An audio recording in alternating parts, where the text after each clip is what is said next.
what's next. You know now why to pray, you know how to pray, you know where to pray. Then what remains except to come closer to Allah subhanahu wa ta'ala by actually praying? Go ahead and pray. If you haven't prayed your obligatory prayers, then go and do it. If you have prayed obligatory prayers, then why not pray 2 rakahs as a offering to Allah subhanahu wa ta'ala to free yourself from the fire on the Day of Judgment, to come closer to Allah with your prayer. These 2 rakahs, these 2 units of prayer will witness to Allah about your desire to come closer to Him.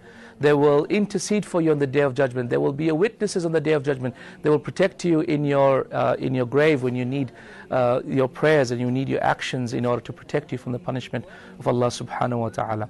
Your Lord is waiting to meet you. Allah subhanahu wa ta'ala desires to meet you. He runs to you when you walk to Him. He takes 10 steps to you when you take 1 step to Him.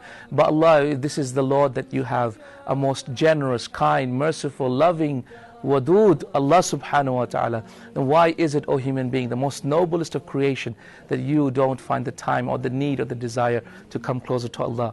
Or is it that the world and the whisperings of the shaitan, the distractions and the magic of this world has distracted you from Allah subhanahu wa ta'ala?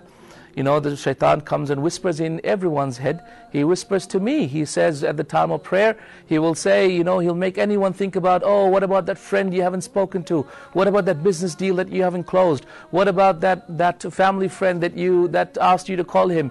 What about that Facebook page that you wanted to put up a comment there? What about that article in the newspaper that you wanted to read? What about your wife that you wanted to speak to? What about that game on the TV? They're about to score a goal.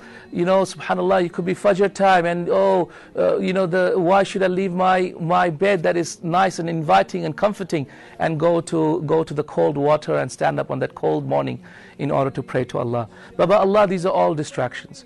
These are all fleeting desires by Allah, because they cannot compare to the sweetness of the prayer. Forget these excuses. They are not excuses at all. They're just simple barriers, simple questions that have very, very easy answers, alhamdulillah. Why should I pray? Because my Lord said so. How should I pray? It's very easy. My Prophet showed me how to pray. Where should I pray? Very easy. I can just pray wherever I am. And then so therefore, by Allah, what else is left except for you to remember Allah subhanahu wa ta'ala and go to your prayer. Remember, my friends, that your prayer is going to be the first thing that will be judged on the Day of Judgment.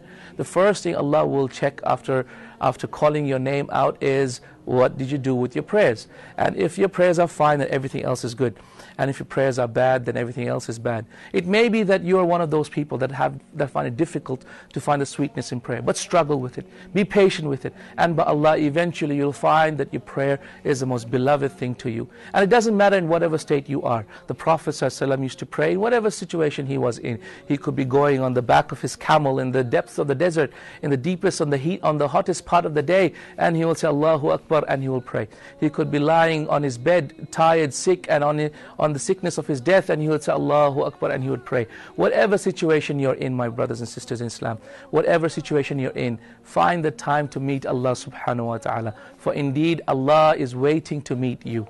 If you love to meet Allah, Allah loves to meet you. And recognize this fact, my friends, that the clothes on your body, the glasses on your eyes, the keys in your pocket, the car with which you drive, the food that you're eating, the house in which you are sleeping in, everything is constantly praising Allah subhanahu wa ta'ala at any given moment in time. وَإِن مِّن شَيْءٍ إِلَّا يُسَبِّحُ بِحَمْدِهِ وَلَكِنْ لَا تَفْقَهُونَ تَسْبِيحَهُمْ. There is not a single thing on the face of this earth and in the universe except that it is constantly praising Allah, but you do not understand it. If this is the case, that inanimate objects that don't have logic or sense or the mind praises Allah at any given moment in time, what about us noble human beings who understand the benefit of prayer and who will reap its rewards in the hereafter? Should we also not find the time to prayer?